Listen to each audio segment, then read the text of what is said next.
P de X es equivalente a decir que existe un X tal que se satisface la propiedad Q de X, ¿verdad? Obviamente existe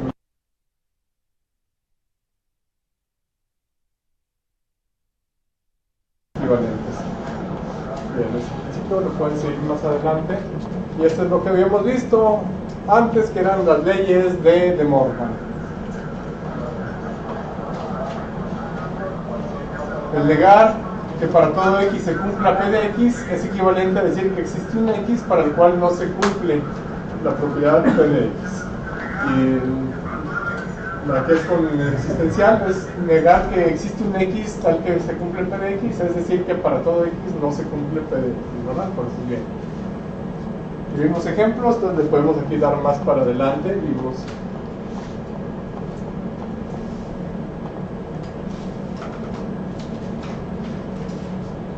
el recorrido de una función. Bien, tenemos una función, entonces el recorrido de una función está dado por medio de esta expresión, ¿verdad? Este va a ser este conjunto. Si tenemos una función que va de A a B, el recorrido de la función van a ser todas las y tales que existe una x tal que f de x es igual a esa y. Lo notamos de esta manera. Y vemos unos ejemplos, el conjunto de todas las el recorrido de la función que a cada x le asigna x cuadrada. Obviamente estamos considerando x en el conjunto de los números reales.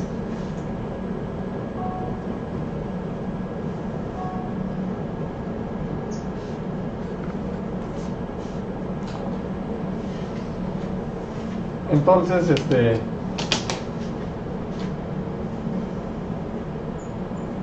ya sabemos que esto es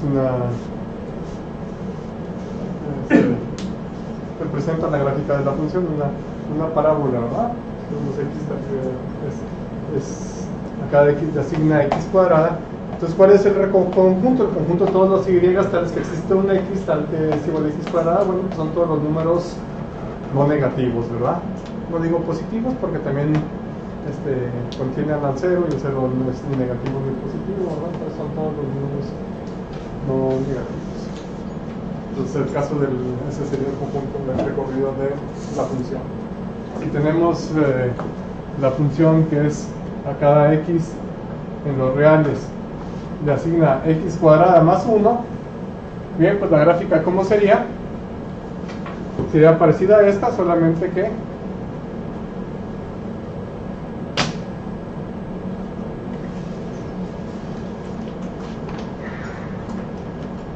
poniendo aquí vemos el punto 0, 0, aquí sería el punto 0,1, entonces sería la gráfica sería el conjunto de los números mayores o iguales que 1, sería el recorrido de la función.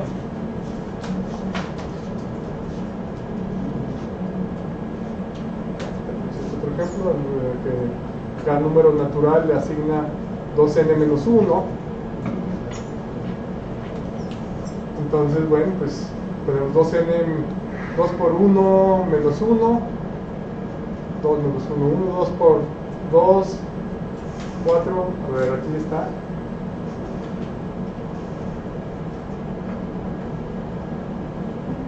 Menos 1, aquí es donde se está poniendo el recorrido, ¿verdad? Ese es un conjunto de llegada, pero no necesariamente llega a cada uno de ellos, ¿verdad? Llega a este conjunto, pero no necesariamente. Entonces aquí es 1, 3, al de valor los 5, 7 y 9 sería el recorrido de esta función.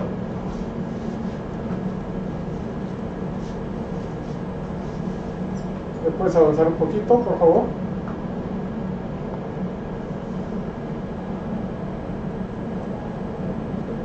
Bien, unas funciones a veces se expresan de manera que le llaman como funciones seccionadas. Siempre que tengamos dos funciones f y g en el cual estén caracterizadas por una condición, ¿cómo se va a evaluar la función h por medio de una condición? En este caso sería la condición p de x, aquí sería la condición q de x. Se puede definir una función h de esta manera siempre y cuando los valores en donde la X satisfaga tanto P como Q, hagan que las funciones F y G en ese valores sean iguales.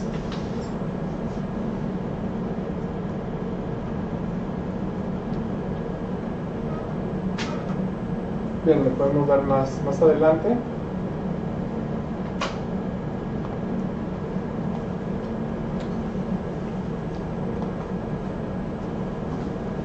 El concepto de uniones e intersecciones arbitrarias. Habíamos visto que es unión de dos conjuntos, intersección de dos conjuntos. Ahora vamos a ver uniones arbitrarias. Vamos a suponer que tenemos esta expresión que dice el conjunto de todas las A's, tales que las A's pertenecen a una cierta familia. Viene a ser el conjunto de todos los elementos, todos los objetos que pertenecen a al menos uno de estos que están aquí. También a veces se acostumbra a anotarlo de esta manera, ¿verdad? Esto a lo mejor en ciertos casos puede resultar algo confuso, ¿verdad? Entonces, notamos el conjunto de todos los A's tales que A pertenecen a una cierta familia de funciones, que son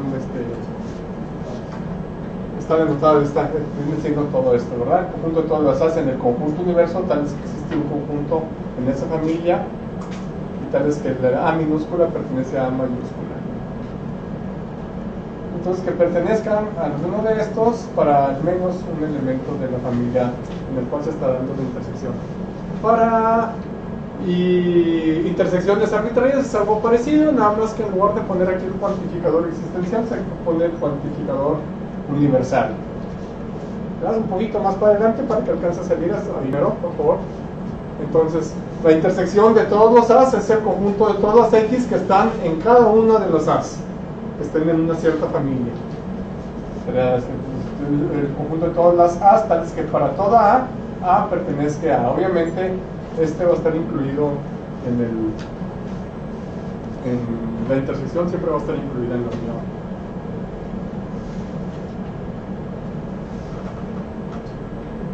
A veces se denota con una familia de índices. Dice, la unión de todos los A sub lambda, tales que lambda minúscula pertenezca a un lambda mayúscula. Bien, va a ser el conjunto de todos los X, tales que existe un lambda en lambda mayúscula, tales que X pertenezca a sub lambda. Va a estar de esa manera. Para la intersección es el conjunto de todas las X, tales que existe un lambda en lambda mayúscula, tal que para todo lambda, para todo lambda, X pertenezca a sub lambda, que pertenezca a cada una de estas. Entonces se puede poner, ya sea se puede poner por medio de índices. Al lambda se le llama conjunto de índices. ¿Le pueden dar más adelante, por favor? Esa es una de las acciones más importantes, que se llama el axioma de elección.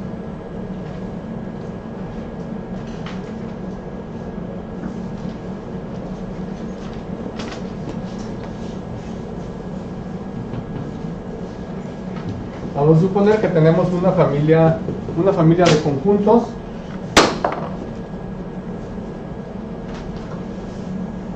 Bien, tenemos una familia de conjuntos.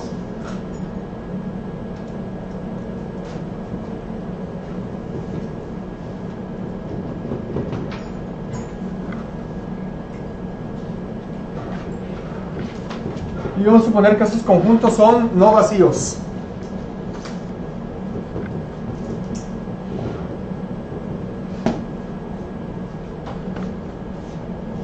Entonces existe una función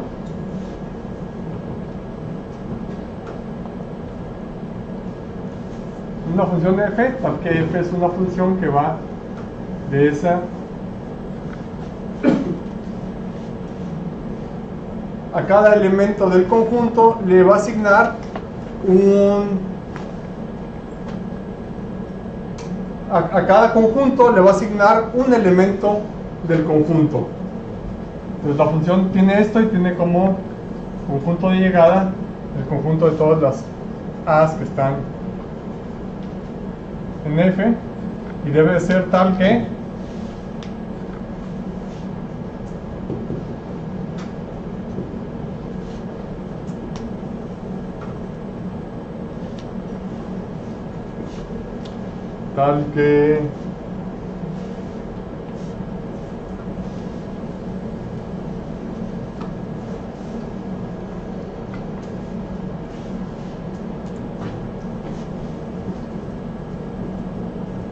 f de A pertenece a. Es decir, eso es que se llama una función de elección. De cada conjunto elegimos uno de sus elementos. ¿Por qué tienen que ser no vacíos? Porque si no, no podemos elegir uno de sus elementos si alguno de esos conjuntos fuera vacío, ¿verdad? Había uno de estos que no le podríamos asignar ninguno de estos. Entonces, lo que nos dice sencillamente el axioma de elección. Para una familia de conjuntos, podemos tomar una función que le asigne un representante, digámoslo así. Un conjunto no vacíos, bueno, pues podemos tomar uno de ellos. Esta función lo que asigna es tomar un representante de cada conjunto de la familia. Eso es lo que nos dice el axioma de elección.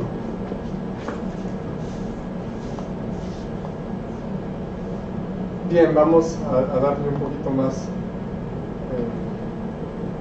adelante. Y tenemos aquí unas notaciones de uso común en matemáticas, ¿verdad?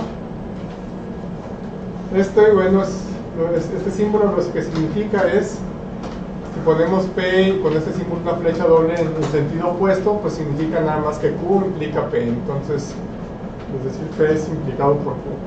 Esto y esto significan lo mismo.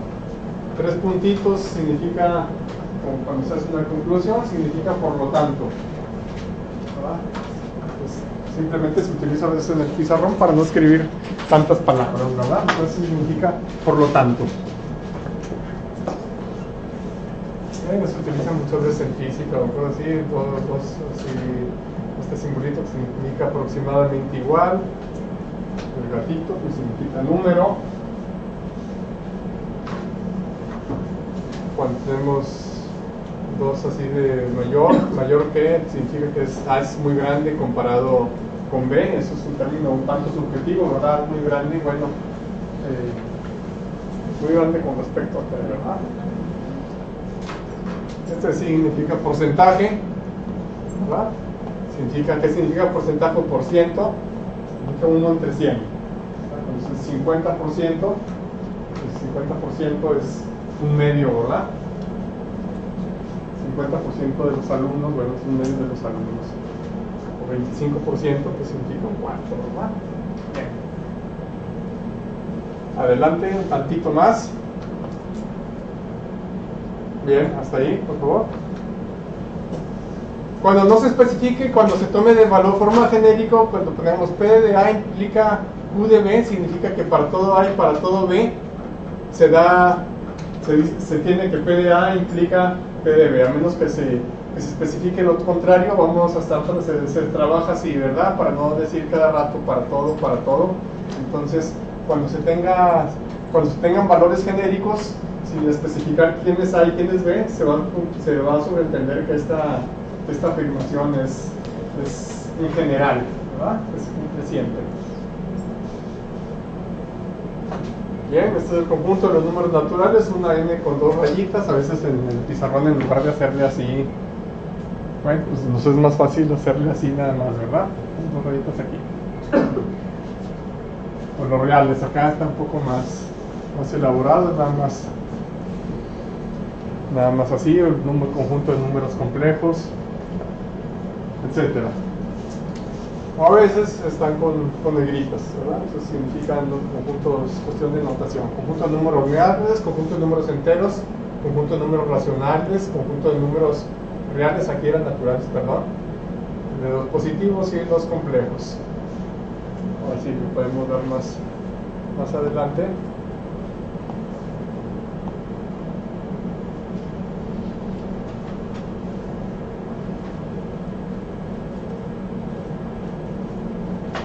Un poquito más, por favor. Hasta ahí. Antes que se vea la palabra hasta ahí.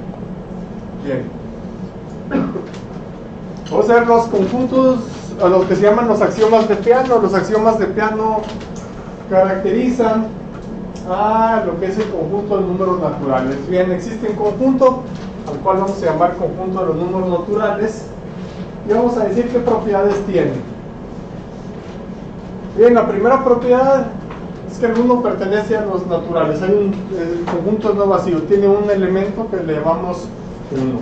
Bueno, pues hay muchas cosas que tienen un elemento y si quisiéramos le podríamos llamar 1, ¿verdad? Entonces, eso es cierto para el conjunto de los números naturales, pero por sí solo es algo muy pobre, ¿verdad? Es decir, este axioma: existe un objeto denotado por 1 tal que 1 pertenece al conjunto de los números naturales. Bueno, pues hay muchas cosas que satisfacen este axioma, ¿verdad? Entonces, por sí solo eso resulta muy pobre. Vamos a tratar de darle más sustancia a eso, ¿verdad? Más propiedades, más...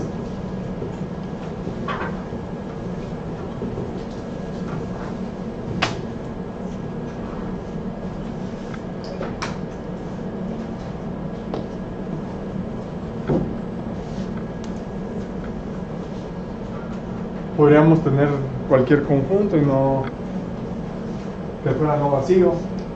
Ya, ¿verdad? Bien. Existe una función, tiene la siguiente propiedad: existe una función que a cada número natural n le asigna otro número natural. Esa función a cada número natural n le asigna el número natural n más 1. Se denota de esta manera.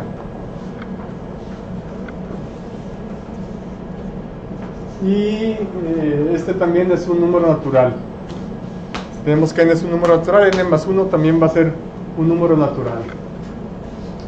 Pues sí, es cierto, pero hay muchas funciones que también tienen esa propiedad, ¿verdad? A cualquier número natural le puedo asignar el mismo, ¿verdad?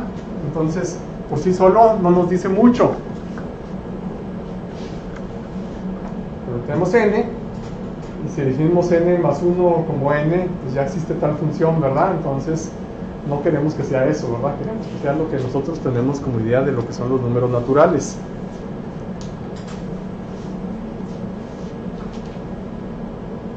Bueno, aquí dice que es otro número natural distinto, ¿verdad? Entonces ya no puede asignarle el mismo. Pero bien, podrías tener un conjunto con dos elementos. Este le llamamos 1, este le llamamos 2. Al 1 le asigna el 2 y al 2 le asigna el 1. Eso también se vale en este conjunto. Si defino 2 más 1 como 1, si defino 1 más 1 como 2 y luego 2 más 1 como 1, bien, aquí tenemos que este conjunto con dos elementos, si hacemos esta asignación, satisface esos dos axiomas, tanto el primero como el segundo, ¿verdad? Entonces no quiero que sea eso lo que esté pasando, ¿verdad? Eso por sí solo también sigue siendo, ya le da más estructura, pero sigue siendo muy pobre, ¿verdad? Si viene nada más así, sigue siendo muy pobre. Entonces vamos a darle qué más. Bueno, vamos a suponer que el inciso 3C dice que si n es un número natural, entonces n más 1 va a ser distinto de 1. Entonces no puede ser que 2 más 1 sea 1, ¿verdad? Entonces esto ya no nos sirve para poner estos tres principios. Entonces, bueno, aquí ya no queremos que sea eso, ¿verdad? Entonces podríamos decir, bueno, tenemos el 1 y luego el 1 más 1, que es 2. 2 más 1 no puede ser 1, tiene que ser otro, ¿verdad? Distinto. Le llamamos 3 a ese otro distinto. No puede ser este mismo, ¿verdad?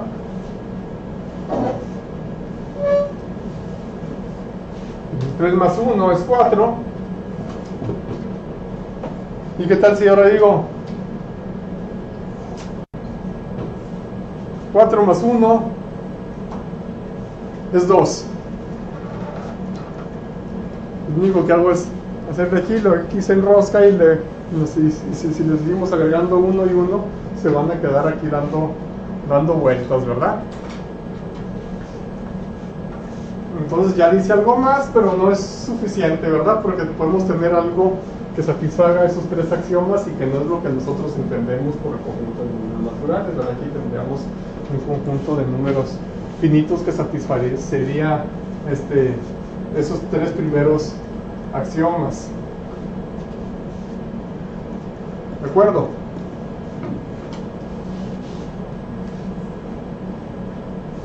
Entonces aquí este C nos dice que el 1 no es sucesor de ningún número. Este se le llama el sucesor de n al n más 1. Entonces, con esos primeros tres axiomas no es suficiente para describir un conjunto de números naturales, ¿verdad? Podría describir otras cosas distintas a lo que nosotros entendemos por números naturales. Vamos a ver qué dice el siguiente axioma.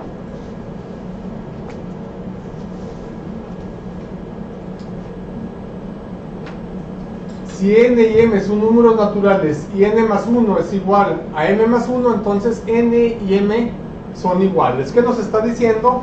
Que esta regla de asignación va a ser una función inyectiva, ¿verdad? Y si a 2 le asignas el mismo, pues entonces esos dos eran en realidad, se trataba del mismo, ¿verdad? Entonces el inciso D lo que nos dice que esta regla de asignación de sumarle 1 nos describe una función que es inyectiva. A dos distintos le asigna dos distintos. Entonces esto ya no se vale. ¿Por qué? Porque aquí tenemos que a dos distintos le está asignando el mismo, ¿verdad? Entonces aquí como que ya le está dando más estructura, no puede ser cualquier cosa. En el inciso D, a dos distintos le tiene que asignar dos distintos. Entonces no puede ser asignado algo que ya había sido asignado antes. Entonces esto ya con el inciso D ya no puede tener esta estructura, ¿verdad? Bien. Entonces el 4 le tiene que asignar otro distinto del que ya estaba, ya este le tiene que asignar otro, ya este también se le tiene que asignar otro, y no puede ser de los que ya habían sido asignados, porque si no tendríamos dos distintos que se le asignan al mismo. Y así sigue, ¿verdad? Entonces al parecer esto como que ya podría tener la estructura. Sería suficiente con esos 4 axiomas. ¿Por qué no es suficiente con esos 4 axiomas? Un ejemplo gráfico, digamos así, en donde no sea suficiente con esos 4 axiomas para que nos describa el conjunto de los números naturales con un orden así de decir cuál es el siguiente, todo eso. Bueno, podríamos poner aquí algo paralelo, ¿verdad?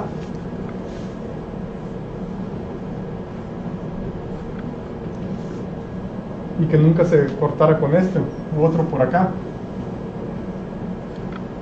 o incluso otro que proviniera de una infinidad de puntos. Por ejemplo, si tuviéramos todos los enteros, si aquí fuera algo parecido al conjunto de los números enteros, aquí fuera una especie de copia de los números naturales, ¿verdad? Y con esa estructura, bien, esto satisfacería. Aquí sí se continuarían asignándose a otros distintos de los que ya están. Tendría una estructura de esa forma, ¿verdad?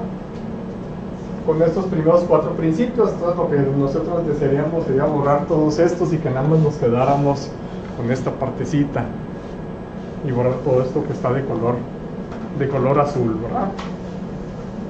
¿Cómo le hacemos? Bien, lo vamos a hacer con lo que se llama el principio de recursión o el principio de inducción. Ese es un poco más elaborado, esta quinta propiedad que las otras, ¿verdad? Las otras estaban así muy sencillas. Esta quinta propiedad es un poco más elaborada. ¿Qué nos dice ese principio? Bien, nos dice que si tenemos un subconjunto del conjunto de los números naturales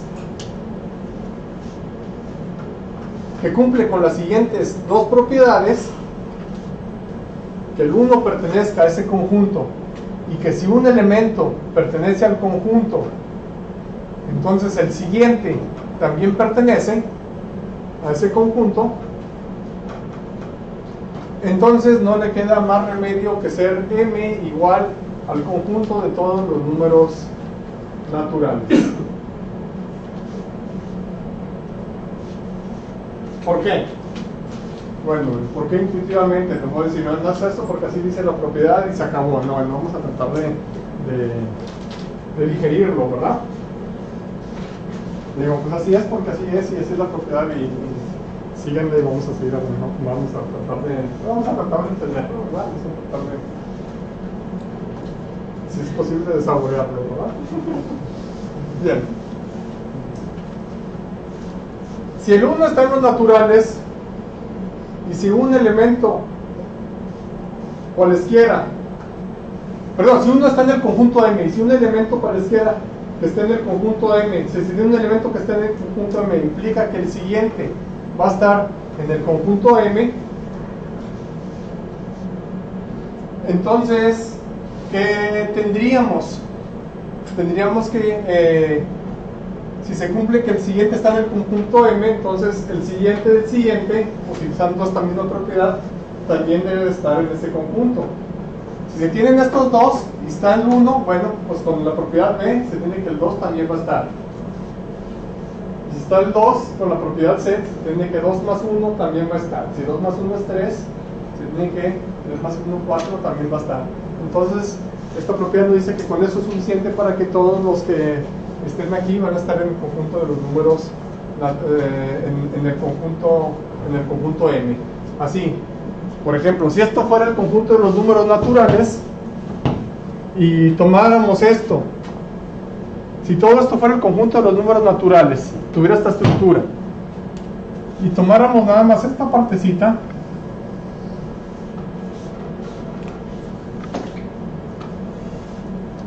y esto le llamáramos M,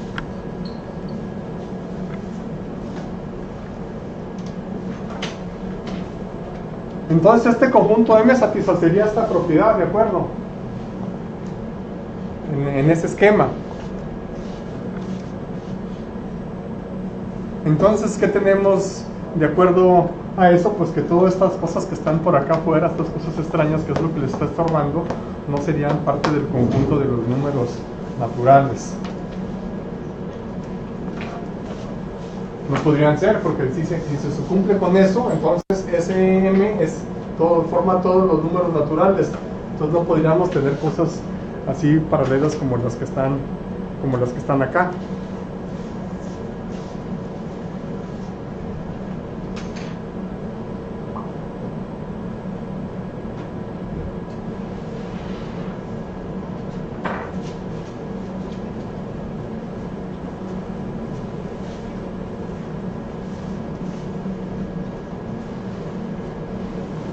Entonces tendríamos que todo número natural necesariamente tiene que ser elemento de ese conjunto.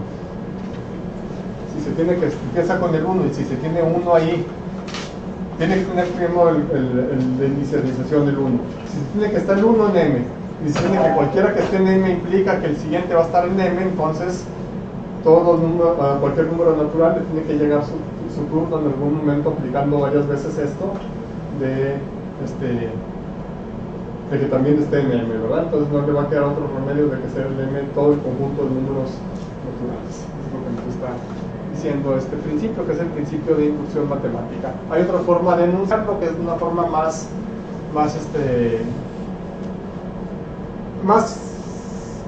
amigable o más útil, digámoslo así. Casi siempre este principio se utiliza para hacer demostraciones.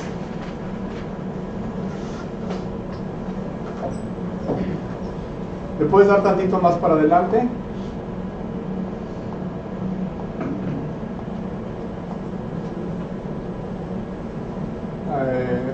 Aquí, ¿está bien?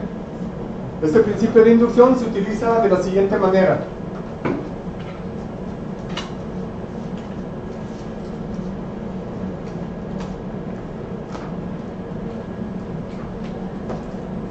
Vamos a suponer que tenemos una proposición que depende de n, que le llamamos P de n.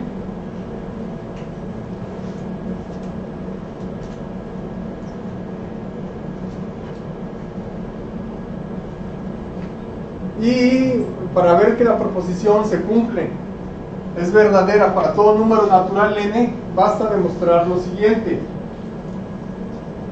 Basta demostrar que se cumple la proposición P de 1, que la proposición es verdadera para n igual a 1.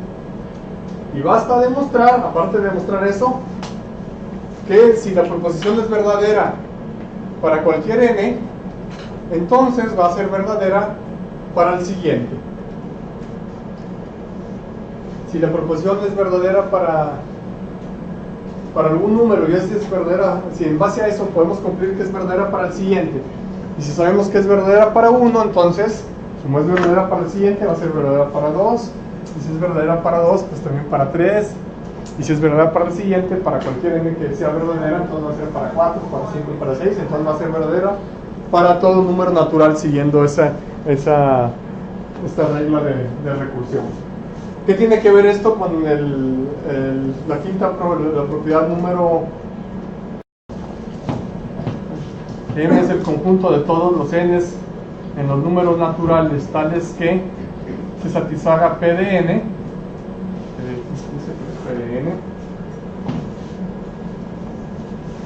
P evaluada en n,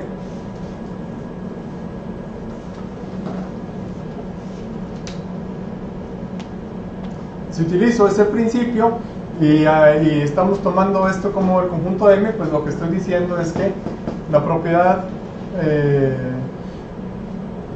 se vale para todo n donde esta es la propiedad que caracteriza al conjunto M, ¿verdad? Entonces lo único que estamos diciendo, decir que la propiedad se vale, que M es igual al conjunto de los números naturales, es lo mismo que decir que la propiedad P de n se cumple para todo número natural, ¿verdad? Si M está incluido en n y estoy diciendo que con ese principio que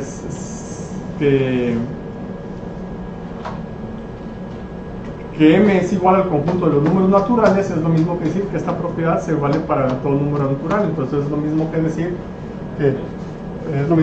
es replantearlo con otras palabras prácticamente. Esa propiedad, la propiedad de inducción matemática en base a propiedades en lugar de ponerlo en términos de conjuntos.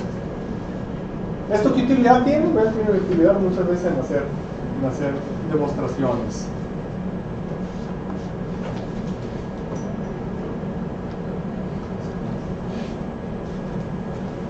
Vamos a tener el siguiente resultado que dice que si n es un número natural, entonces n más 1 no puede ser igual, tiene que ser diferente de n.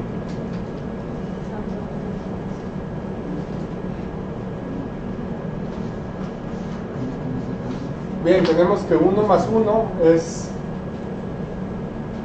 diferente de 1 porque la propiedad decía que el 1 no es el sucesor de ningún número, ¿verdad? Entonces la propiedad de esta se vale cuando n es igual a 1. Ahora vamos a demostrar que si se vale para algún n, se tiene que valer para el siguiente. Bien. Entonces vamos a suponer que el resultado, a ver, aquí le quitas por favor la manita porque ahí está, gracias. Era importante esa parte, ¿verdad? Yo estaba borrando. Entonces, digamos que si el resultado es verdadero para algún n, tiene que ser verdadero para el siguiente. Es decir, si aquí en lugar de poner n ponemos n más 1, también va a ser verdadera esta proposición, suponiendo que fuera verdadera para algún n. Entonces tenemos que, vamos a suponer que n más 1 es diferente de n, es decir, que la propiedad se vale para algún n. De la propiedad de, si quieren regresarle porque si no se acuerdan que dice la propiedad de, pues lo tienen en sus notas. N es igual a m. Que n es igual a m. Que si n es igual a m, ¿qué teníamos? ¿Qué teníamos? Que si n es igual a m, entonces que si el sucesor, si dos números tienen sucesores iguales, entonces del número de los cuales proceden deben ser los mismos. Dicho de otra manera, si estos son diferentes, ¿qué tenemos? Pues que este valor tiene que ser diferente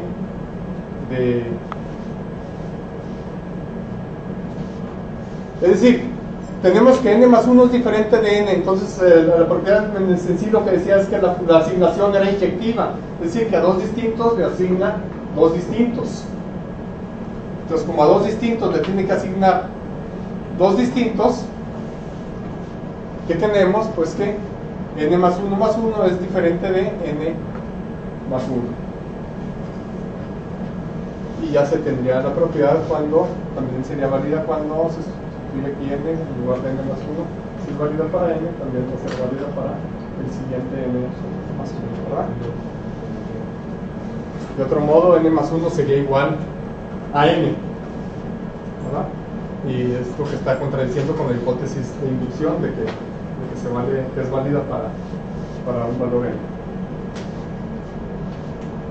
Con lo anterior se ya queda demostrado, utilizando esta propiedad, que n más 1 es diferente de n para todo n, ¿verdad? Ningún número es el sucesor de él mismo.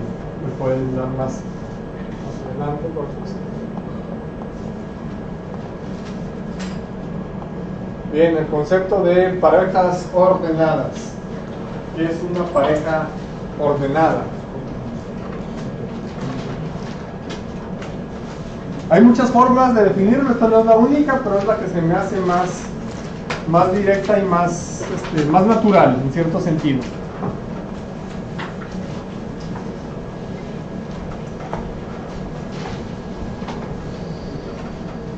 Habíamos visto cuando vimos conjuntos que teníamos situaciones como las siguientes. Por ejemplo, teníamos el conjunto 1,2. Este es igual al conjunto 1, 2, 2, o al conjunto 2,1, o al conjunto, a su vez al conjunto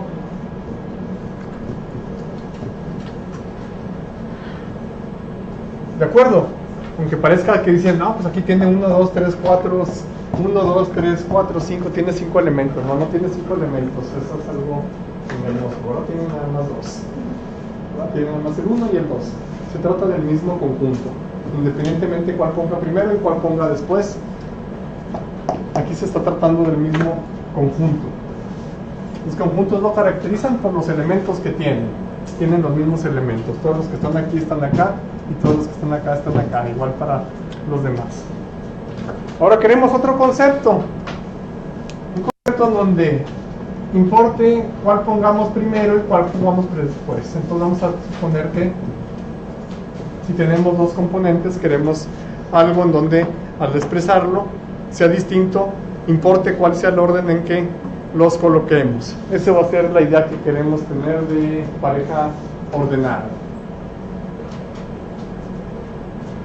En este caso, pues, una pareja que no tiene ningún orden, ¿verdad? Lo único que importa es cuáles se están nombrando. Entonces, en una pareja ordenada se distingue la pareja ordenada 1,2 que de la pareja ordenada 2,1. Se entiende que son dos cosas distintas. Entonces lo vamos a definir de la siguiente manera.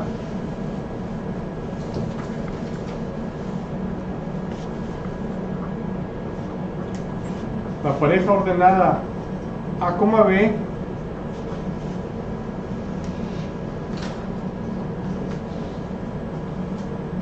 ya me lo escribo, ¿verdad? Ahí dice las palabras. La pareja ordenada A, B es la función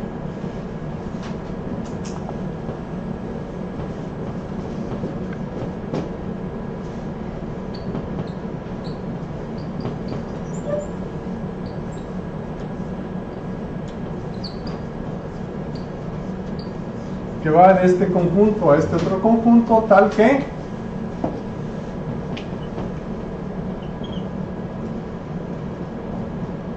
al 1 le asigna la primera que aparece aquí y al 2 le asigna la segunda. F de 1 es igual a A y F de 2 es igual a B. Entonces eso es lo que es una pareja ordenada. A la que le asigna el 1 le llamamos la primera componente y a la que le asigna el 2 le llamamos la segunda componente.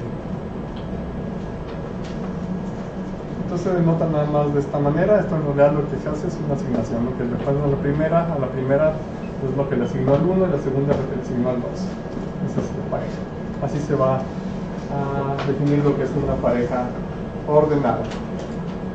¿Qué pasa si yo no quiero que tenga dos componentes, sino que tenga tres componentes? Entonces definimos lo que es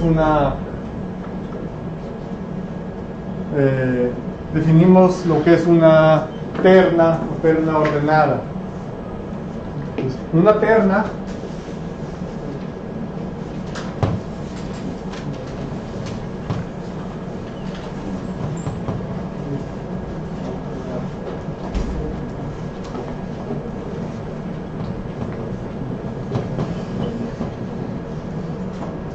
o terna ordenada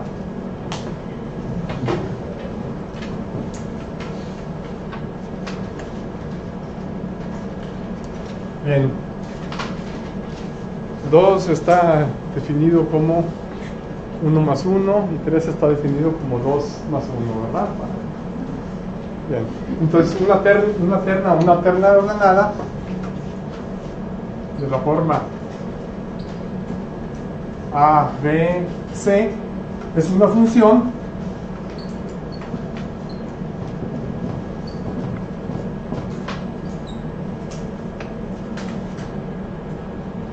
¿de qué forma? Bien, es una función f que va del conjunto de los tres primeros números naturales, 1, 2 y 3, al conjunto ABC.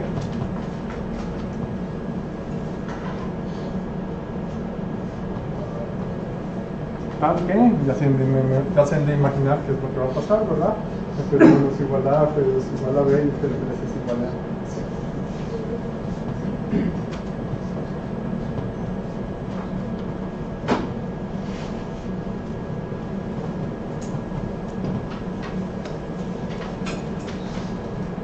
En este caso al A se le llama primera componente, B segunda componente, la función evaluada en 2,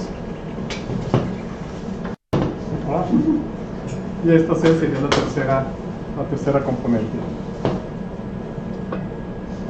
Así lo vemos de acá, ¿verdad?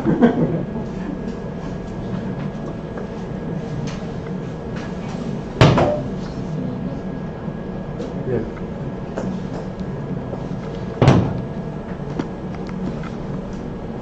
Es lo que se llama terna o terna ordenada.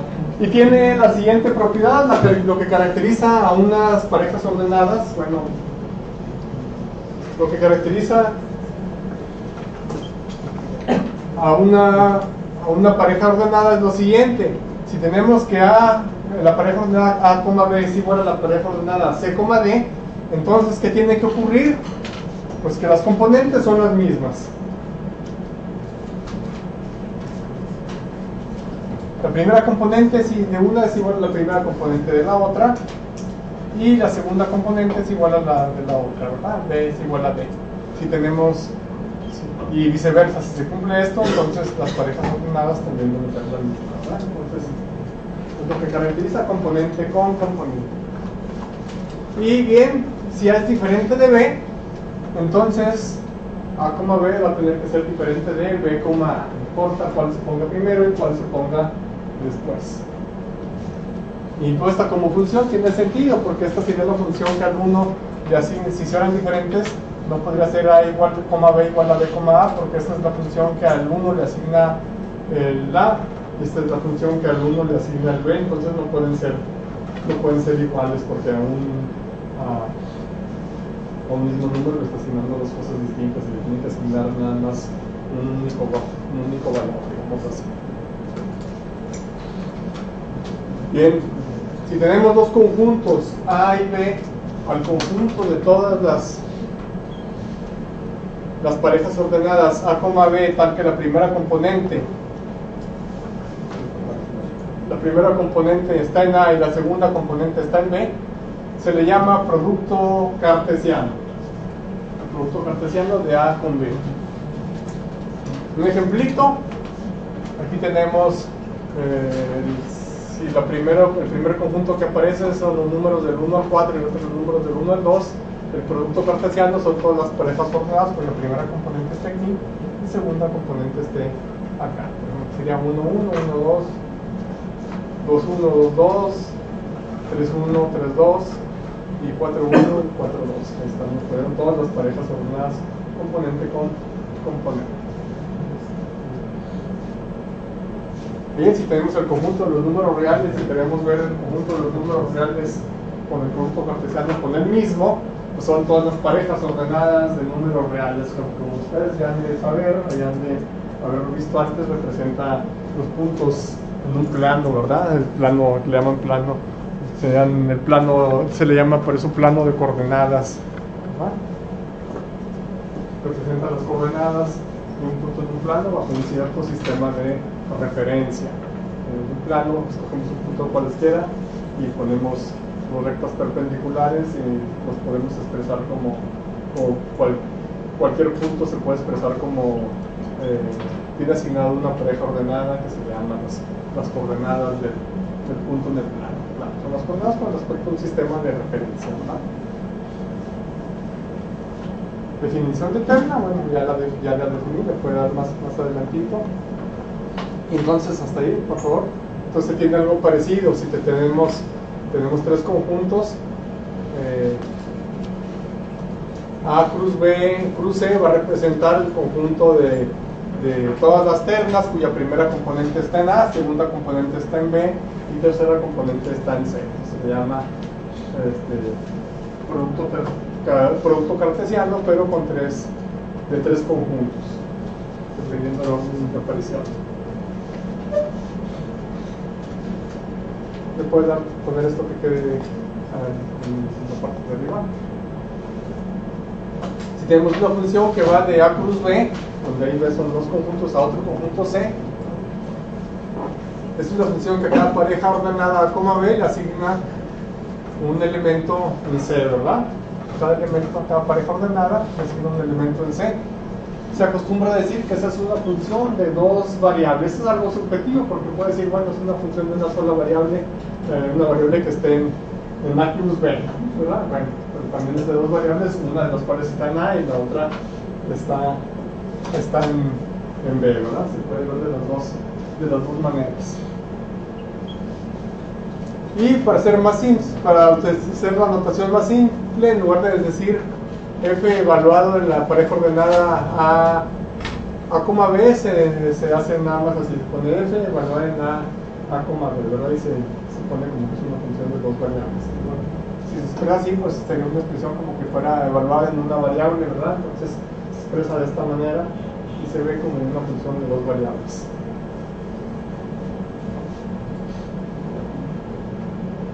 Un ejemplo acá, el producto cartesiano de R cruz N le asignamos un número real dado por X a la potencia N. Entonces son dos variables, una es X y la otra es N, está dado por medio de esta función. Bien, si una de estas es decir, es el número X multiplicado por sí mismo en veces, por decirlo de alguna manera. Bien, con un ejemplo decimos la fuerza de atracción gravitacional está dada depende de dos variables, ¿verdad? Depende de la masa, depende de la distancia a la Tierra.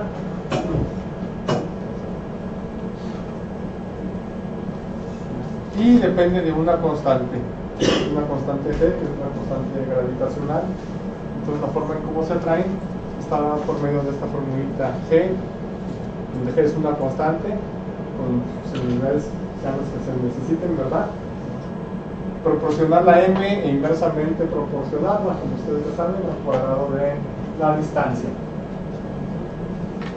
¿De dónde a dónde va esta función? Pues va del conjunto de números positivos, P cruz P. La primera componente debe ser un número positivo, la distancia también debe ser un número positivo, y el resultado también es un número positivo.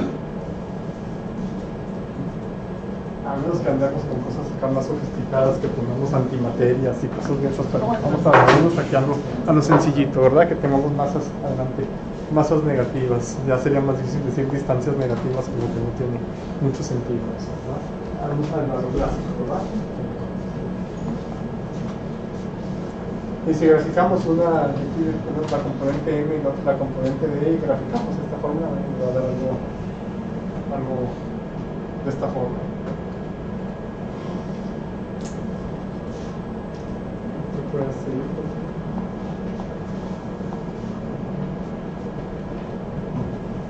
Bien, en un ejemplo tenemos un fabricante produce dos tipos de artículos, A y B. Tiene una cuota mínima de producción, una mínima producción del tipo A y el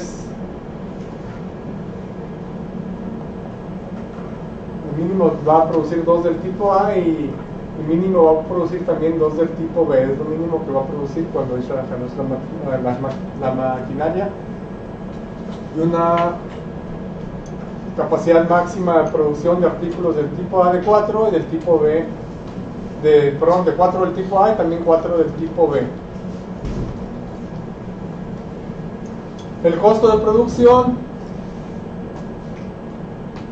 del artículo A es de 1,000 pesos y del tipo B es de 2,000. Entonces, ¿qué pasa si FDA representa el costo total de producción del artículo A, de producir A artículos del tipo A y B artículos del tipo B? Bien, la función va a estar dada por esta forma, ¿verdad? ¿Cuánto le cuesta producir dos del tipo A? 2,000. Y tres del tipo B, 6,000. 6,000 más 2,000, vamos a hacer 8,000. Lo demás es lo mismo, pero son una casualidad, ¿verdad? Esos resultaditos. Entonces, una función que va de dos variables, lo que se quiere producir.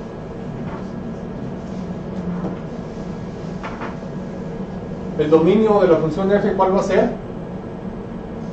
Bien, todas las posibles producciones del tipo A, que son 2, 3 o 4, con todas las posibles producciones del tipo B, que van a ser 3 y 4 nada más, ¿verdad? Que vengan a poder producir 3 o 4, ¿no?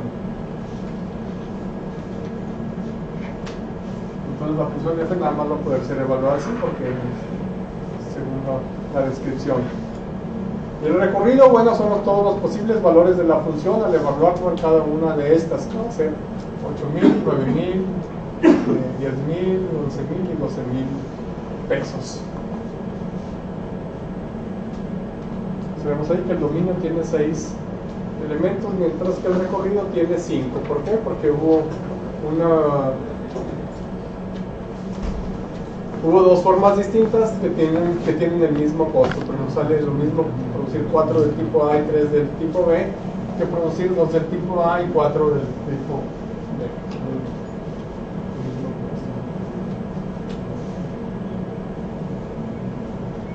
También puede ser representado mediante una tabla mediante la siguiente forma, le pueden dar más adelante.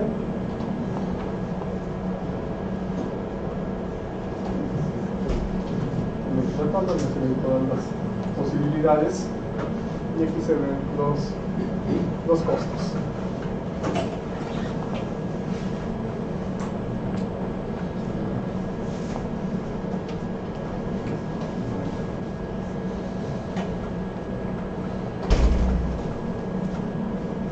Hasta ahí vamos a ver entonces ahora lo que es una relación. El concepto de relación está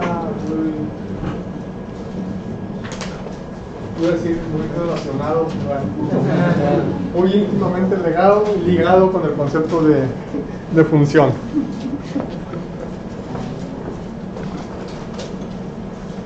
Bien, vamos a definir lo que es una relación binaria. Relación o relación binaria, le vamos a anotar un simbolito, le pueden poner el símbolo que más les guste, ¿verdad? Bueno, si ya les dicen que tiene que ser uno, continúen siempre con el mismo, a menos que sea contexto distinto. Vamos a suponer que esto representa una relación de A en B. Si sucede lo siguiente, Esto es un predicado cuyo dominio, cuyo universo, es decir, donde se puede evaluar el predicado, es el producto cartesiano A cruz B.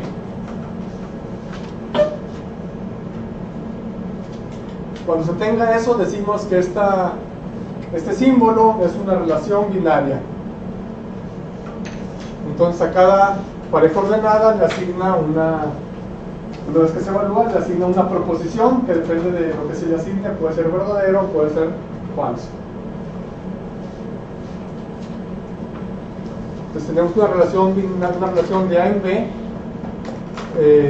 En lugar de anotarlo así como se acostumbra a anotarlo en la relación que le aplica a A y B, ¿verdad? Que se da esta proposición, se puede notar de esta manera, que A está relacionado con B. Por ejemplo, decir A es menor que B,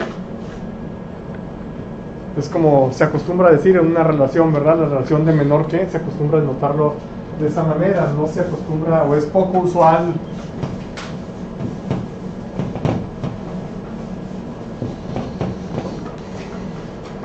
de notarlo de esta manera, ¿verdad? Cosas de ese tipo, ¿verdad? No estamos acostumbrados, ¿verdad? Entonces, en lugar de denotarlo de esta manera, cuando tengamos una relación binaria, esto nos da esto sería un predicado, ¿verdad? Que nos dice, el predicado que nos está diciendo, depende de este valor, que nos está diciendo que A es menor que B. Entonces, en lugar de ponerlo así, bueno, lo vamos a poner así simplemente, ¿verdad? O decir,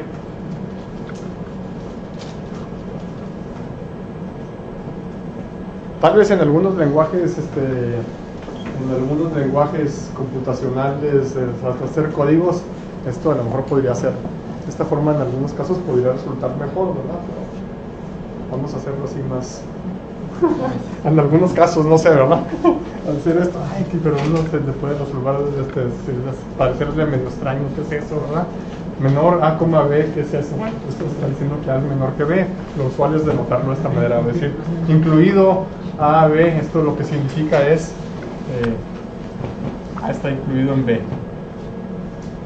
Entonces, en lugar de ponerlo así, lo vamos a denotar de esta manera, ¿verdad? Más en el lenguaje escrito. En el lenguaje escrito de esta forma nos puede parecer un tanto chocante, ¿verdad? A lo mejor a la hora de hacer códigos puede ser que sí sea de utilidad, depende cómo se tenga organizado, ¿verdad? Bien. Ejemplos de relaciones binarias.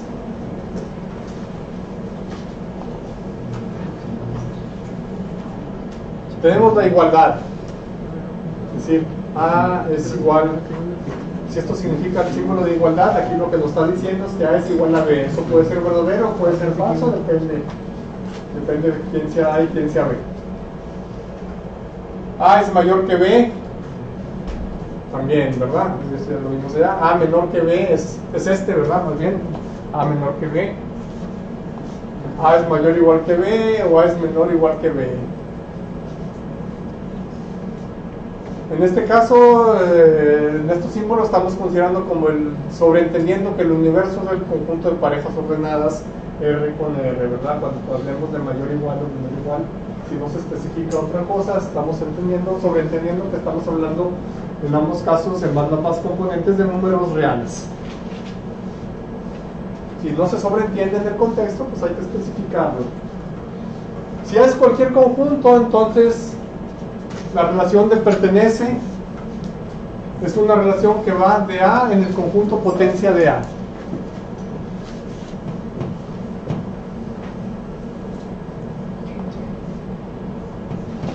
Este es el conjunto potencia de A. Si se recuerdan que es el conjunto potencia, es el conjunto de todos cuyos elementos son todos los subconjuntos de A. Es el conjunto de todos los subconjuntos de A. Entonces aquí está definido una relación que es la relación de pertenencia. ¿Qué significa que A pertenezca a B? Bien, aquí esto nos da una relación entre Y ¿qué significa? Pues que A pertenece a B, ¿verdad? Simplemente, ¿verdad? Que A es un elemento de este conjunto. Es otro tipo de relación.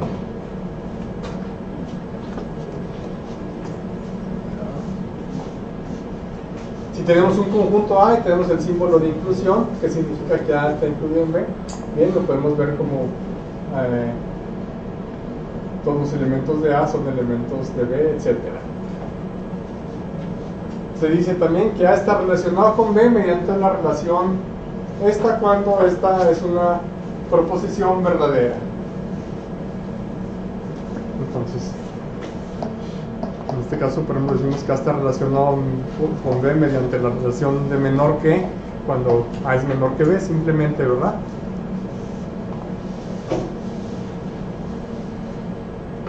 Si tenemos una relación de A en B al conjunto de todas las parejas ordenadas A, B, tales que A está relacionado con B, se le llama la gráfica de la relación. Entonces, la gráfica de la relación lo que hace es relacionar componentes, ¿verdad?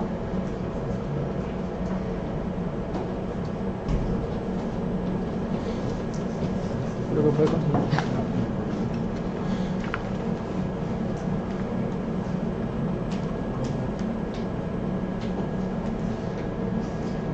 Cuando R sea un subconjunto del producto cartesiano, vamos a expresar de esta manera ARB al hecho de que la pareja ordenada A, B pertenezca a ese subconjunto. En este caso vamos a decir que A está relacionado con B mediante esta relación, es decir, un subconjunto de parejas ordenadas A, B me va a determinar una relación. Y lo vamos a denotar así. Entonces, en ese sentido se convierte, entre comillas, al subconjunto se convierte en una relación de A en B al utilizar esta notación.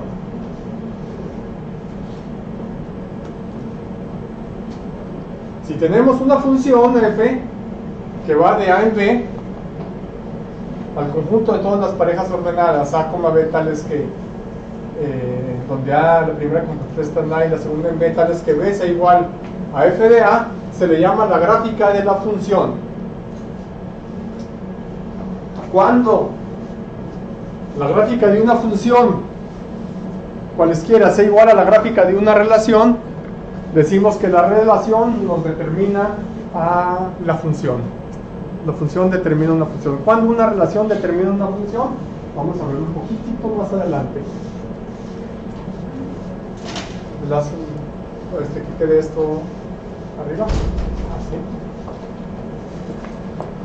Gracias.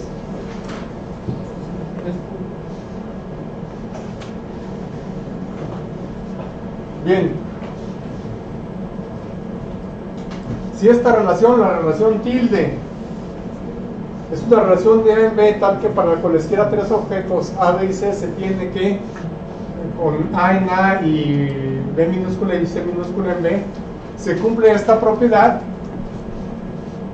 se cumple la propiedad de que si A está relacionado con B y A está relacionado con C, entonces necesariamente B esté relacionado con C, entonces esa relación me determina una función. La función cal... Sí. ¿Puedes subir eso para aplicarlo nomás en el vídeo? Puedes subir. Ahí.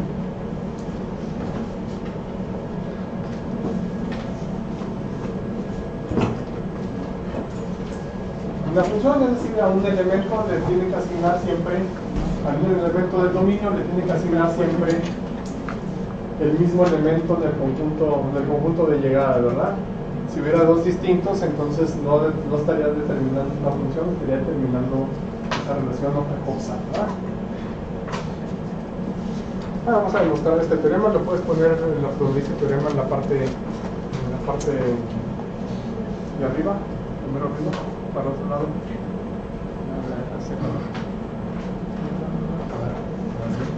Para arriba, esto que queda aquí en el...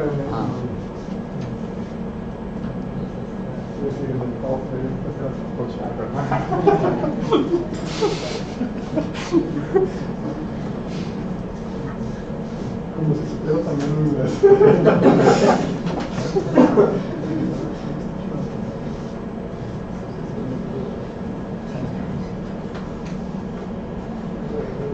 Bien, vamos a suponer que tenemos A', el conjunto de todas las A's, tal es que existe un B para el cual A esté relacionado con B. Eso es lo que va a ser el dominio de, vamos a ver que eso va a ser el dominio de la función que determina la relación, ¿verdad? Entonces, para cada A el perteneciente a la prima, tomamos B sub A, el único elemento de B, tal que A esté relacionado con ese elemento B sub A, ¿verdad? Nada más hay uno. ¿Por qué? Porque si no estaría satisfaciendo esta propiedad, ¿verdad? Afirmamos que la función f que va de A' a B, dada por esta relación, que a f de A de signo B sub A, está determinada por esa relación. Entonces vamos a ver que precisamente las dos funciones tienen la misma gráfica. Pues, si una pareja ordenada A, B pertenece a la gráfica de f, entonces A está en la prima y B tiene que ser igual a f de A. ¿Por qué? Porque es precisamente lo que significa que está en la gráfica, que la pareja ordenada está en la gráfica de f. ¿Qué significa que A está en la prima y B está en A? Pues significa que la primera es igual y la segunda significa que B sea igual a el valor B sub A.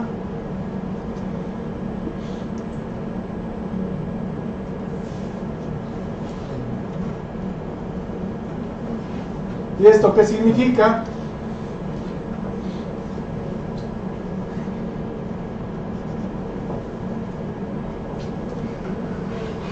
Bien, B sub A era el único elemento tal que A está relacionado con B sub A, entonces en lugar de esto lo sustituimos por B, ya que ya se pueden sustituir cosas iguales en una misma proposición, ¿verdad? Entonces significa que A está relacionado con B. Ya está relacionado con B, significa que la pareja ordenada A, B es lo mismo que decir que pertenece a la gráfica de la relación, por definición de lo que es la gráfica de relación. Entonces, tienen la misma gráfica en la función. La función determinada por A es la que está dada de esta forma. Bien, vamos a saltarnos, vamos a enunciar este teorema, vamos a ponerlo todo en términos de la gráfica de una función. Vamos a saltarnos la demostración es similar a lo anterior. Vemos que si A y B son dos conjuntos y G es un subconjunto del producto cartesiano A, B, con la siguiente propiedad de que siempre que se tenga X, B1 y X, B2 pertenezcan a G, eso va a implicar que B1 sea igual a B2, entonces G es la gráfica de alguna función. Es prácticamente decir lo mismo pero con distintas palabras. Bueno, vamos a poner esto en la parte de mero arriba.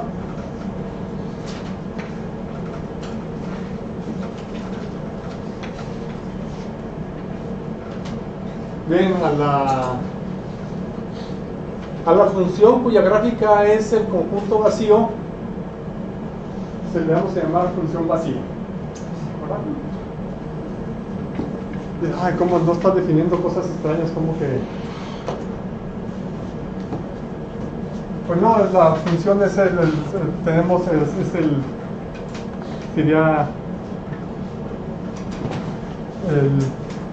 sería el producto cartesiano aquí, que está incluido en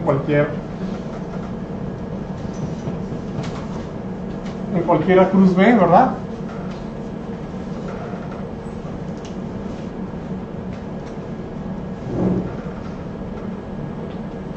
Entonces obviamente esta es la gráfica, es un subconjunto de A cruz B, ¿verdad? Si tengo el vacío cruz el vacío, pues va a ser esto igual al conjunto vacío.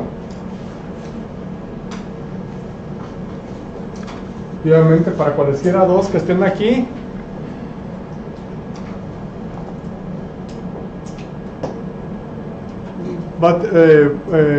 para cualesquiera dos que estén aquí, la segunda componente de acá correspondientes van a ser diferentes. ¿Por qué? Porque estamos partiendo de una hipótesis falsa, decir que hay dos que estén aquí. ¿Verdad? Entonces, bueno. Entonces esta satisface la propiedad de ser la gráfica de una relación con esta propiedad que estaba acá antes. De regreso tantito, con esta, un poquito más, con esta propiedad. Se cumple que si estos dos pertenecen a G, a partir de ahí ya podemos cumplir cualquiera, si esta G es el conjunto vacío.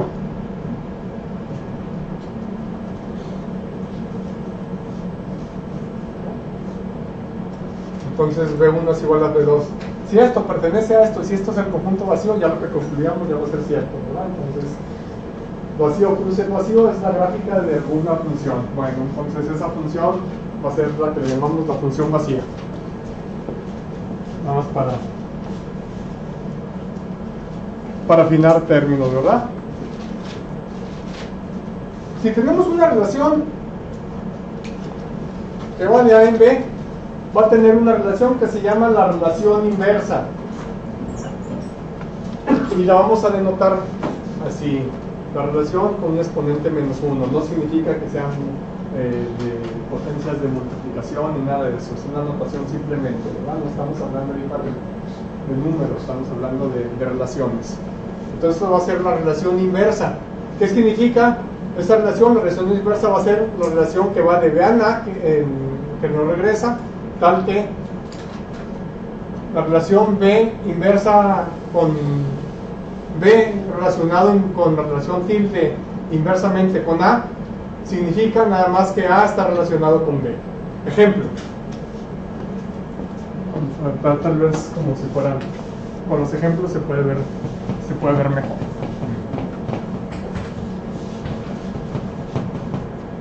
Hagan de cuenta que una proposición es como si fuera una oración,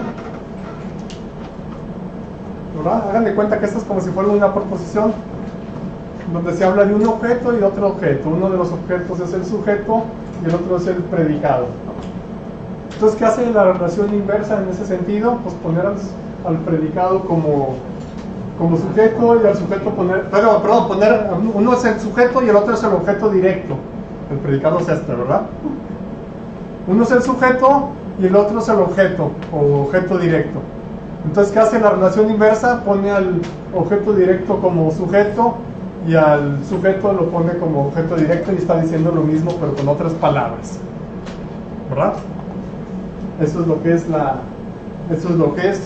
relación inversa. Por ejemplo, decir A es menor que B es lo mismo que decir B es mayor que A. Entonces, ¿qué tenemos? Pues tenemos que esta relación mayor que es la relación inversa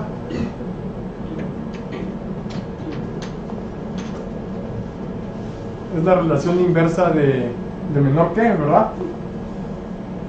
Simplemente está diciendo lo mismo, decir A es menor que B es lo mismo que decir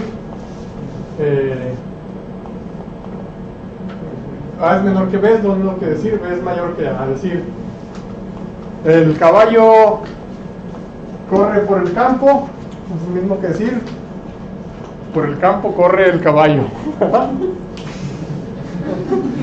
Más que en una está como sujeto y el otro como objeto directo y en la otra se están cambiando los papeles, pero en realidad está diciendo lo mismo. Es como si una cosa se dijera, como le llaman, en voz pasiva, ¿verdad? Entonces lo único que se hace es decir, pues esta es la relación inversa de menor que, la de mayor que es la relación inversa de menor que. Aquí tenemos más ejemplos.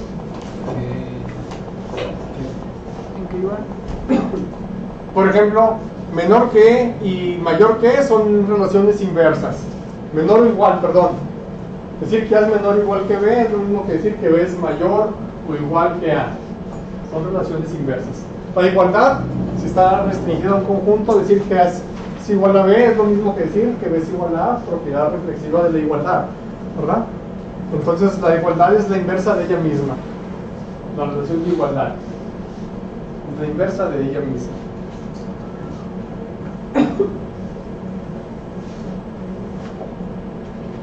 La relación es A está incluido en B, es decir, B está incluido por A.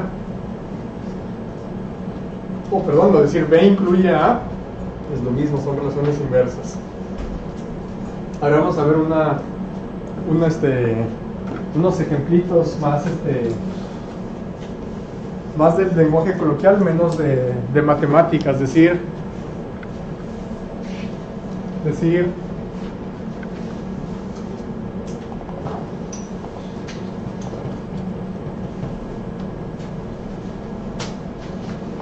vamos a suponer que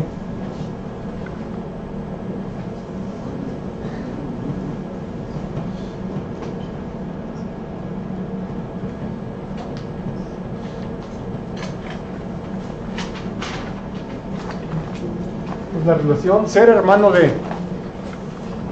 ¿Cuál sería la relación inversa? B es hermano de A, entonces la relación es la misma, ¿verdad? En este caso es una relación simétrica, ¿verdad? Es una relación simétrica, no es reflexiva, a menos que diga yo soy hermano de mí mismo, pues no, ¿verdad?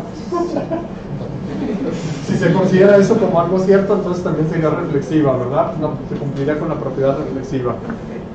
Si no se considera eso, bueno, pues es simétrica, pero no es reflexiva.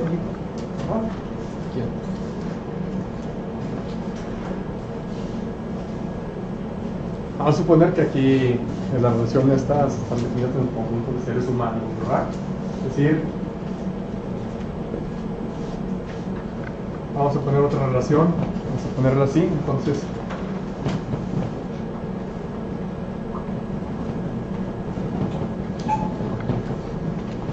vamos a ver que esto significa, vamos a suponer que eso significa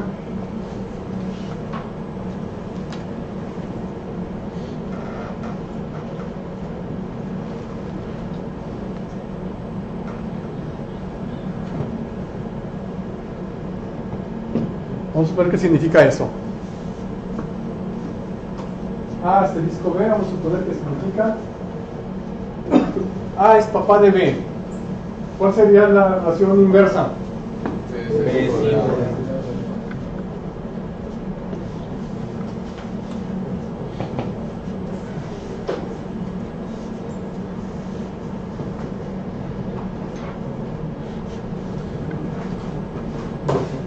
Aquí hay que tener cuidado.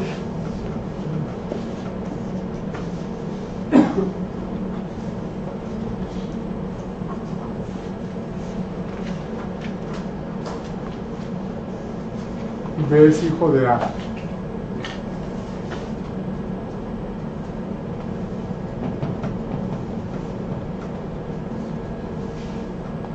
Pero hay que agregarle algo. Significa B es hijo de A y A es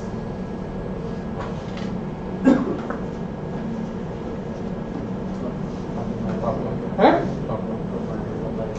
No, pero entonces ya estaremos repitiendo, ¿verdad? Ya es varón. ¿Verdad? Porque si no, ya no serían relaciones inversas una y otra.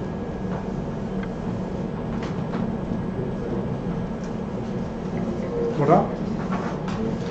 Esto significa la relación inversa significa B es hijo de A, donde A es varón, porque si no, si A es mujer, no, entonces la inversa no sería esta. Si es mujer, A no puede ser papá de B, ¿verdad? Entonces hay que tener cuidado con eso, ¿verdad? No puede ser hijo de alguien sin que ese alguien sea el papá, puede ser que sea la mamá, ¿verdad? Entonces hay que tener cuidado con esas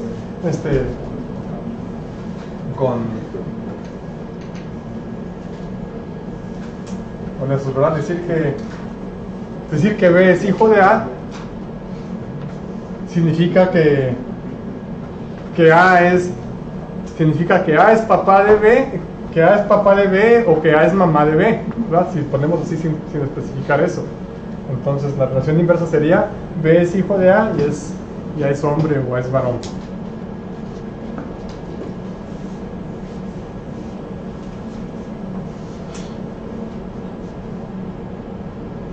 La relación de ser hermano, pues sí, la relación inversa es ella misma, ¿verdad?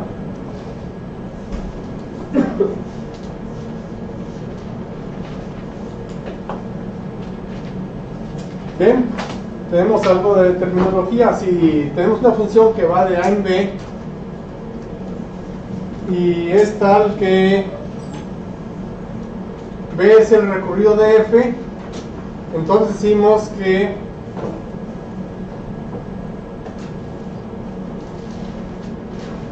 la función es una función que está sobre F, ¿verdad?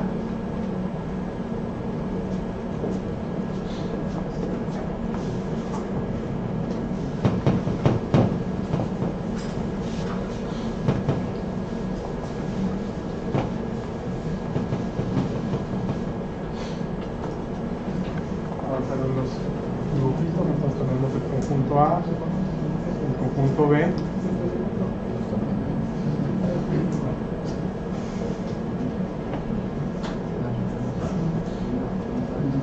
Puede ser que a dos distintos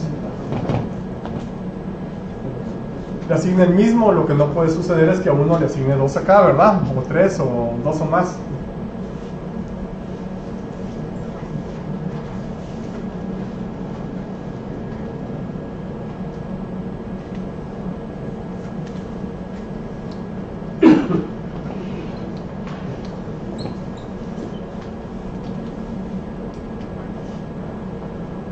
Entonces, en este caso, la función f no es una función, en este caso, no es una función que sea de A sobre B, es una función de A en B.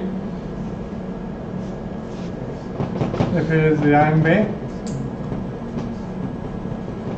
pero F no es sobre B. No es sobre B porque aquí sobran. ¿Ah? Sobre significa que no sobren, que nos cubre todos, ¿verdad? Y aquí no nos cubre todos. F no es inyectiva. ¿Qué significa que sea inyectiva? Una función de f de A en B es inyectiva cuando a dos distintos valores a dos distintos elementos de A le asigna dos distintos elementos la función, ¿verdad? Entonces aquí no es inyectiva porque hay dos. Puede haber existir dos que le asignen el mismo. A lo mejor este nada más es uno, ¿verdad? Pero que si hay dos que le asignen el mismo con uno solo que se dé, ya la función no es inyectiva. Entonces en ese caso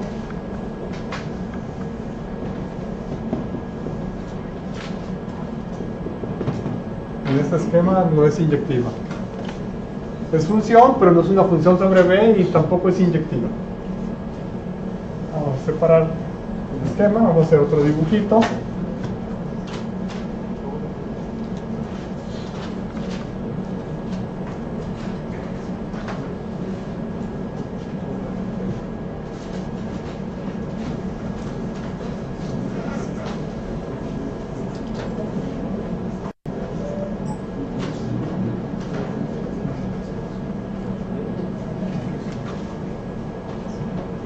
Y vamos a suponer que ahí el conjunto B tiene tres elementos.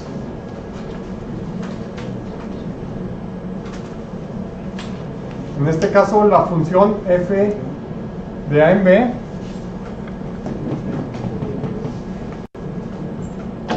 es sobre B, pero no es inyectiva.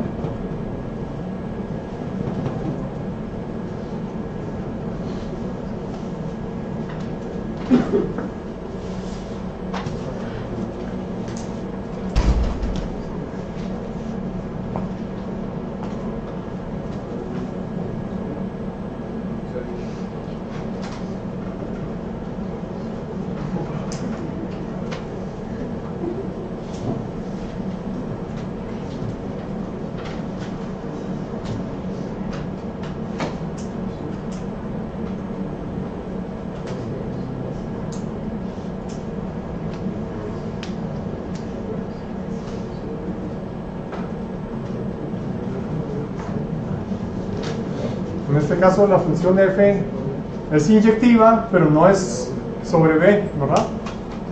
Acá sobran. Eso obviamente siempre va a ser sobre su recorrido. Que sea sobre b significa que b sea el recorrido. Y aquí no es b, no es el recorrido es otro. Entonces, en este caso,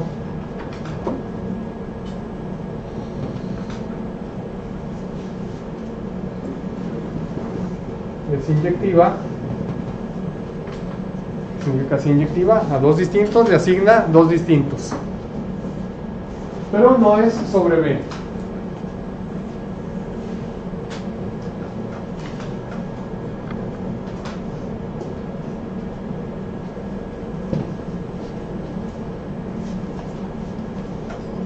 Entonces, una que sea función biyectiva es de que hay una correspondencia entre unos y otros que no sobre ninguno y que a dos distintos le asigne dos distintos. Es decir, que sea inyectiva y que sea sobre B, decimos que es una biyección de A en B.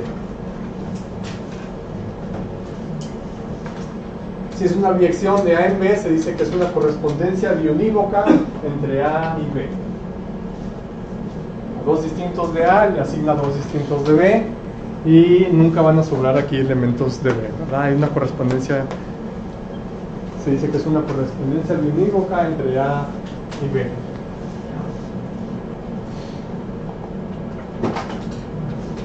¿Le puedes avanzar tantito más, por favor?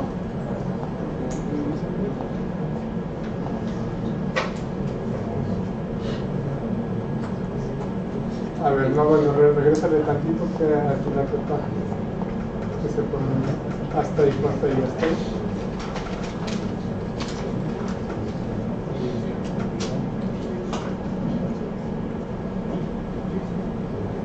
Bien, entonces si A es una biyección, si F es una biyección entre A y B, va a haber también una biyección entre B y A, la que hace que se regresen, ¿verdad? Por el mismo camino por donde vinieron, prácticamente.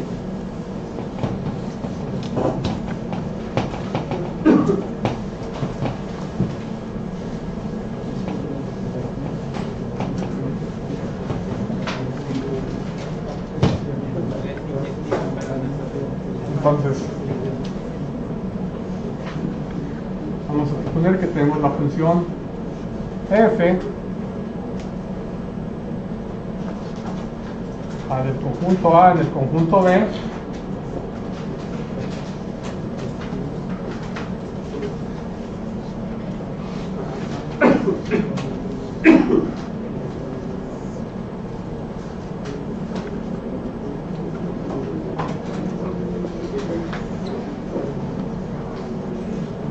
en este caso esta es una biyección entre A y B o una correspondencia biunívoca entre A y B. En este caso f, una función de A en B,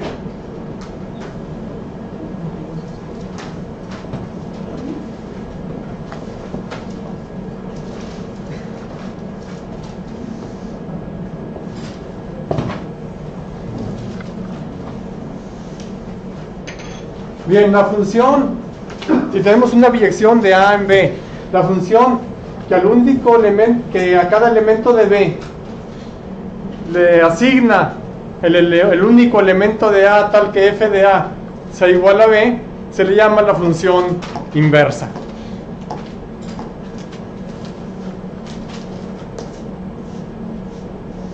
Entonces la función inversa va a ser una función que va de B en A tal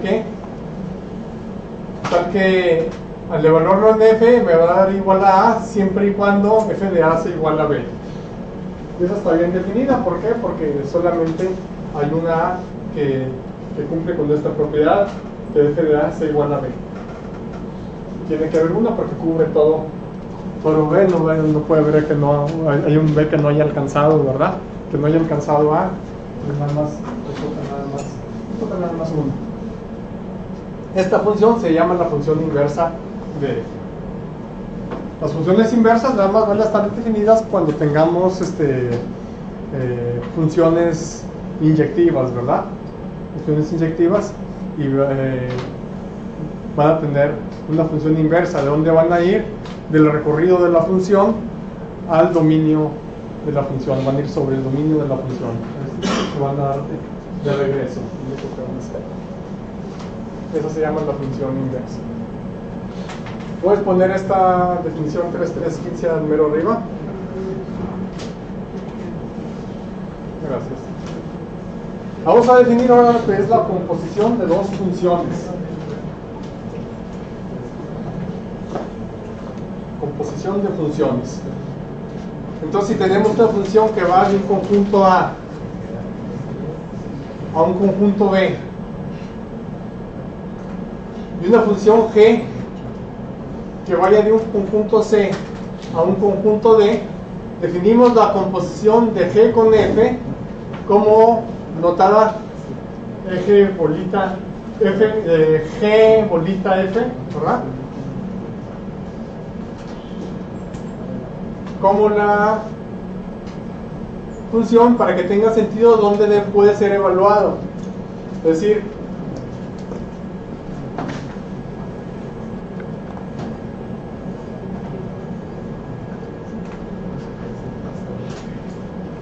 va a estar definida de esta manera. Pero hay que ver entonces de dónde a dónde va. ¿Dónde se puede evaluar? ¿En qué valor de X se puede evaluar esta composición?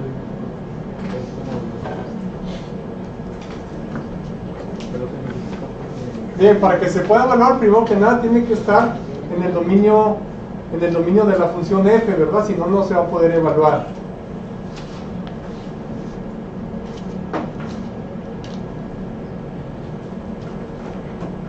Además, al evaluarla, debe de dar como resultado algo que esté en el dominio de G. ¿Por qué? Porque si no está en el dominio de G, ¿qué va a pasar? La G no la vamos a poder evaluar. Entonces el dominio de la composición va a ser el conjunto de todas las X, tales que X está en A y que F de X esté en el dominio de G. Porque si no, ni siquiera tiene sentido esto, ¿verdad? Si no lo vamos a poder evaluar. Entonces esa es la composición de dos funciones. La función G compuesta con F.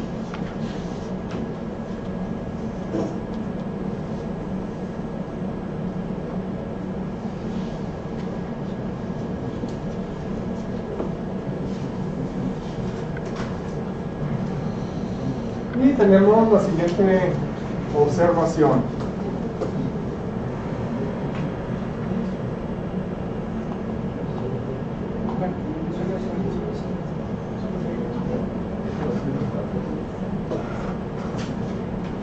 Si F es una biyección de A en B, entonces F inversa compuesta con F evaluada en A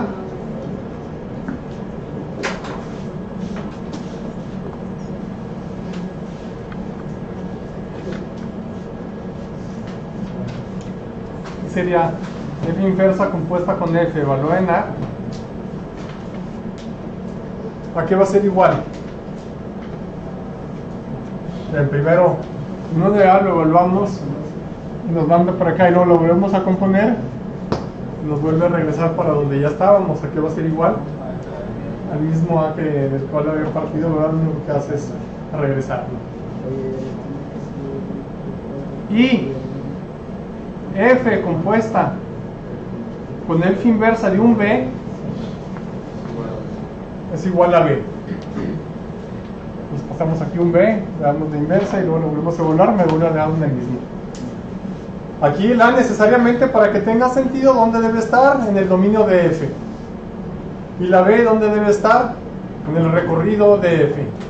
Tiene sentido esta composición siempre y cuando las funciones sean cuando F sea inyectiva, y aquí cuando F sea inyectiva, y aquí cuando B forme parte aparte de que sea inyectiva, que forme parte del recorrido de la función A, ¿verdad? Para que la podamos regresar. Si no, no vamos a tener por dónde regresar si tuviéramos otros objetos por acá. Ejemplo, bueno, ustedes cuando tienen las funciones, las funciones seno e inverso, ahí es algo extraño, ¿verdad? Porque la función seno no es inyectiva. Entonces dicen seno inverso, por eso lo acostumbran a llamarle a veces arco seno, ¿verdad? ¿Qué es el arco seno? Es la inversa de la función f, pero no de la función seno, pero la función seno restringida a un cierto dominio. Tenemos la función seno, está definida para cualquier número real, ¿verdad? Pero si lo restringimos la función seno entre 0 y pi, el recorrido, ¿cuál es de la función seno? Es la del intervalo 0, 1, ¿verdad? Si lo restringimos la función seno de menos pi, ¿cómo? De menos pi en 2 a pi en 2. ¿Cómo era la función seno? Vamos a ver, nada más para ponerlo como ejemplo.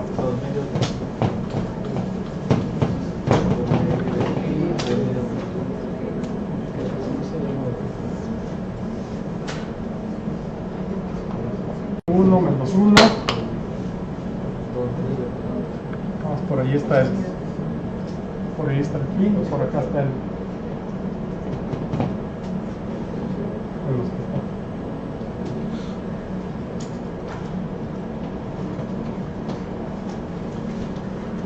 El seno de 0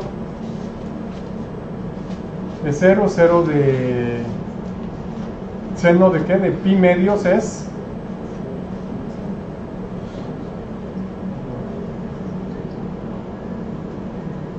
Seno de menos pi medios es menos 1, ¿verdad?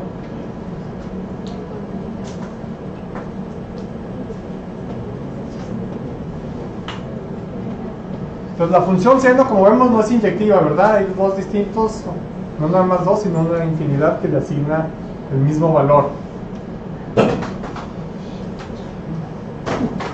Pero si restringimos la función, restringimos el dominio de la función seno al intervalo menos pi medios a pi medios, la función se hace inyectiva, ¿verdad? Si es la función seno, pero con dominio restringido, ahí se hace inyectiva, entonces ahí ya tiene una inversa. Eso es a lo que le llaman eso es lo que le llaman el seno inverso, o lo que le llaman el arco seno de la función. En realidad el seno inverso no es el seno inverso tal cual, sino es el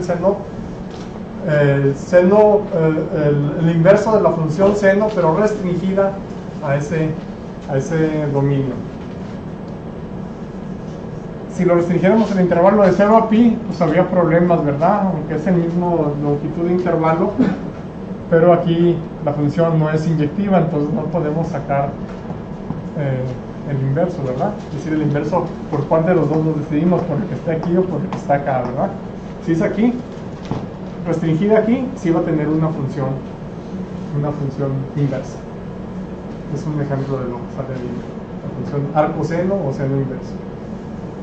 Entonces las trigonométricas no siempre lo restringen iguales, porque por ejemplo si la función coseno la quisiéramos restringir igual a este intervalo para que nos diera inyectiva, pues tendríamos problemas, ¿verdad? ¿Por qué? Porque ahí no sería inyectiva, entonces lo que hacen es la función coseno, para hacerla inyectiva, lo que le hacen es restringir su dominio de 0 hasta pi.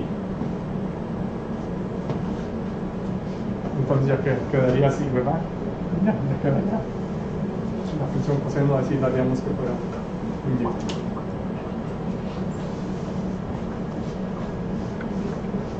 Entonces, por hoy creo que es todo.